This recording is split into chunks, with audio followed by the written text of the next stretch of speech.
Sau da yawa duk mai amfani da wayar Infinix yana fama da wannan problem, amma ya san hanyar da za ya bi ya saita menu ɗin shi ya zama daidai da kowane menu na kowace waya.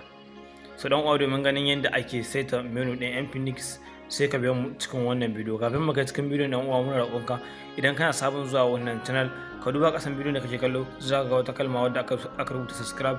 Muna roƙonka ka danna wannan kalma. So mu je cikin bidiyon kai tsaye ba na ɓata muku lokaci ba.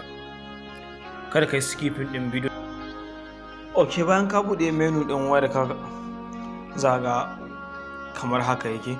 So yayin da za ka yi ka canza shi sai ka yi baya kamar haka. Bayan ka yi baya sai ka ja haka, inda ka ga babu application a ƙasa sai ka zo ka aza hannunka ka danne kamar haka. Ok, bayan ka ne za ga ya buɗe maka sai tana guda hudu a ƙasa, da haka sai ka zaɓi wannan zaɓin na menu.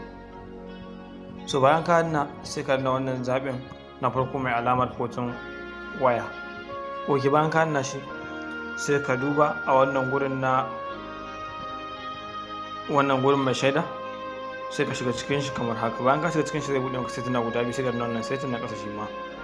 So bayan ka danna wannan setting na ƙasa sai ka yi baya domin ganin ya menu ɗin wayar kai koma. Wow, wannan hanya ce mai sauƙi ba tare da amfani da kowane application. Da haka bari mu shiga mu gani.